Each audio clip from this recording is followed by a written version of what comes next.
बहुत पुराने समय की बात है। ढोलकपुर गांव में गजोधर का एक बहुत ही गरीब परिवार रहता था। वो हर वक्त बीमार ही रहता था। उसकी आखिरी तमन्ना थी अपने बेटे की शादी करा दे वो। मनोज बेटा, पता नहीं ऊपर वाले का बुलावा कब आ जाए, उससे पहले मैं अपनी बहू का चेहरा देख लेना चाहता हूँ। ऐसा मत बोलिए आप, सब ठीक हो जाएगा। भला हम जैसे गरीब परिवार को अपनी लड़की कौन देगा। ऐसी कोई बात नहीं है माँ, क्या गरीबों की शादी नहीं होती? मेरे पिताजी ठीक भी हो जाएंगे और जल्दी मैं शादी भी कर लूंगा। गांव के एक पंडित जी हैं, वो तो हमारे बारे में सब जानते ही हैं।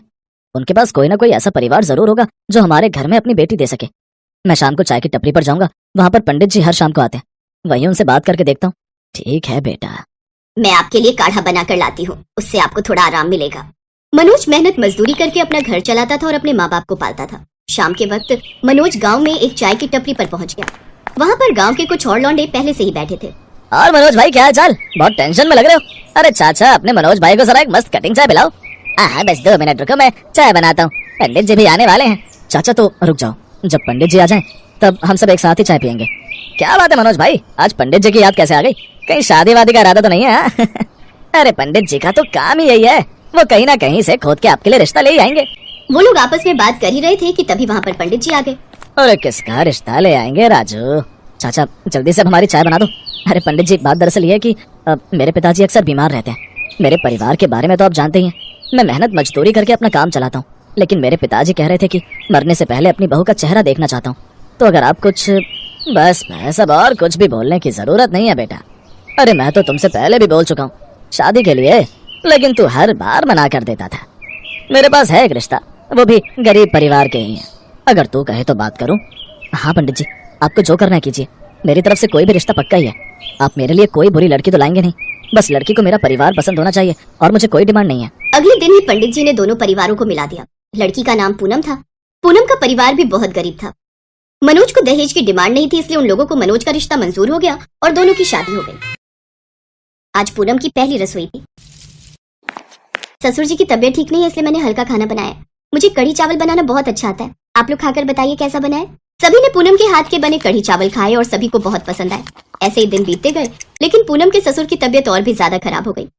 सारे पैसे जो बचे थे सब उनके इलाज में चले गए। पूनम, कभी कभी मुझे कष्ट होता है कि मैंने तुमसे शादी करके तुम्हारी जिंदगी भी बर्बाद कर दी। मेरे पास कोई काम भी नहीं बचा और इस बार की फसल भी नष्ट हो गई। जो पैसे बचे थे वो पिताजी के इलाज में चले गए। अब खाने को भी कुछ नहीं बचा। क्या बनाओगी तुम? आप खुद को दोष देना बंद कर दीजिए। मैं भी एक गरीब परिवार की हूँ। मैंने भी बहुत बुरे बुरे दिन देखे हैं। अभी हमारी किचन में चावल और अरहर की दाल बची हुई है। मैं दाल को पीसकर उसका बेसन बना देती हूँ।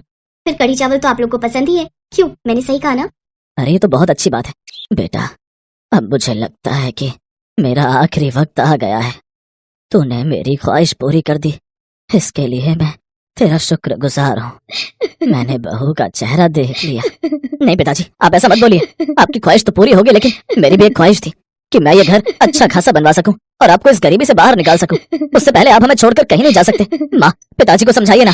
मनोज बिल्कुल सही कह रहा है। मनोज के पापा, आपने अपनी ख्वाहिश तो पूरी कर ली और आप इस दुनिया से जाने की बात कर रहे हैं, लेकिन अपने बेटे की बात नहीं मानेंगे क्या? आप थोड़ा धीरज रखिए, आपको कुछ नहीं होगा। मैं जल्दी से काढ़ा बना कर लाती हूँ, उससे थोड़ा आराम मिल जाएगा। पूनम भी किचन में खड़ी होकर ये सब देख रही थी। उसकी सास भी किचन में आई और अपने पति के लिए काढ़ा बनाने लगी। वो रोते हुए काढ़ा बना रही थी। सासू माँ, आप रोइए मत, क्योंकि हम रोते हुए अगर खाना बनाएंगे तो सामने वाले के अंदर वैसा ही असर भी होगा। आप खुशी खुशी काढ़ा बनाइए और ससुर जी को जाकर पिलाइए। मुझे पूरी उम्मीद है कि ऊपर वाला सब ठीक कर देगा। तब तक मैं जल्दी से कढ़ी चावल बना देती हूँ। बेसन बनकर तैयार हो चुका है। कुछ खाएंगे तो पिताजी ठीक हो जाएंगे, उन्हें थोड़ी ताकत मिल जाएगी। ठीक है बहू, तूने बिल्कुल सही कहा। पूनम ने कढ़ी चावल बनाए दिया। फिर पायल ने तुरंत ही मनोज को बुलाया और उसे सारी बात बताई।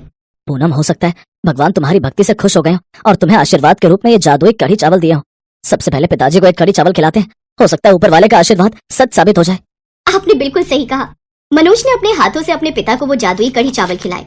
गजोधर ने जैसे ही वो जादुई कढ़ी चावल खाए, वैसे ही उसके शरीर में एक ऊर्जा दौड़ गई। वो पूरी तरीके से ठीक हो गए। यहाँ तक कि गजोधर अपने बिस्तर से उठकर इधर उधर टहलने भी लगा। सब लोग ये देखकर हैरान रह गए। मनोज बेटा, अब मैं पूरी तरीके से ठीक हो चुका हूँ।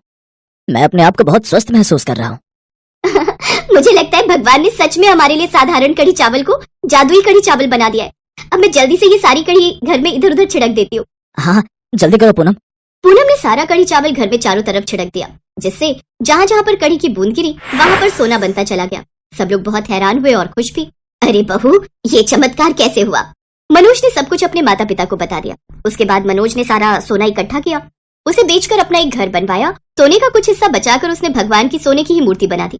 पूनम, आज मुझे पता चल गया कि अगर सच्ची श्रद्धा और भक्ति से ऊपर वाले की प्रार्थना करो तो वो जरूर सुन लेता है और कोई ना कोई चमत्कार जरूर करता है। ये सारा कमाल तुम्हारी जादुई कढ़ी और चावल का है। आज हमारी गरीबी खत्म हो गई और ससुर जी भी पूरी तरह से ठीक हो गए।